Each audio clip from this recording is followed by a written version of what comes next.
5 राज्यों में हार के बाद कांग्रेस में घमासान थमने का नाम नहीं ले रहा है।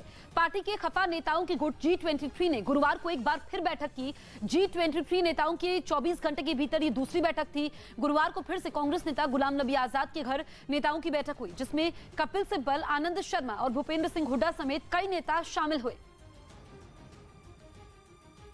रूस और यूक्रेन के युद्ध के बीच चीन ने ताइवान पर अमेरिका को चेतावनी दे दी। अमेरिका में चीन के राजदूत चिंगयांग ने द वॉशिंगटन पोस्ट में एक लेख लिखा, जिसमें उन्होंने अमेरिका को चेतावनी भरे लहजे में ताइवान के मसले से दूर रहने को कह दिया। यही नहीं, उन्होंने ताइवान को चीन का हिस्सा बताते हुए अमेरिका को उसका समर्थन नहीं करने की सलाह भी दी।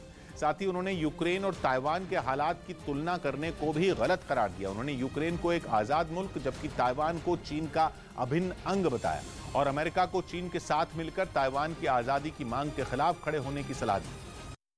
जिस कोरोना को भुलाकर पूरी दुनिया मस्त हो गई थी, महामारी से पहले के वक्त की तरफ लौट रही थी, वो कोरोना वायरस विकराल ज्वालामुखी की तरह फट गया है। कुछ देशों पर तो कोरोना ने ऐसा अटैक किया है कि वहां वायरस की अब तक की सबसे खतरनाक लहर आ गई है। कोरोना का ऐसा आतंक जो इन देशों ने कोरोना की शुरुआत से लेकर अब तक इन 2 साल में देखा तक नहीं था। इन्हीं देशों में एक है दक्षिण कोरिया। दक्षिण कोरिया में एक दिन में 6 लाख से ज्यादा कोरोना मरीज सामने आए, जो कि एक रिकॉर्ड है।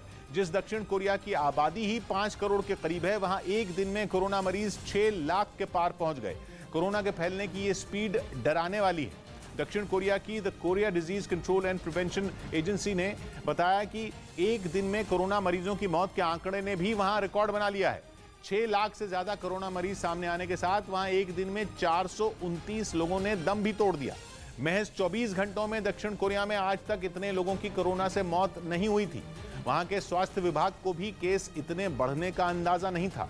पिछले महीने उसने अनुमान लगाया था कि दक्षिण कोरिया में कोरोना की पीक मार्च के मध्य में आएगी और रोजाना सामने आने वाले कोरोना मरीजों की तादाद 1,40,000 से 2,70,000 के बीच रहेगी।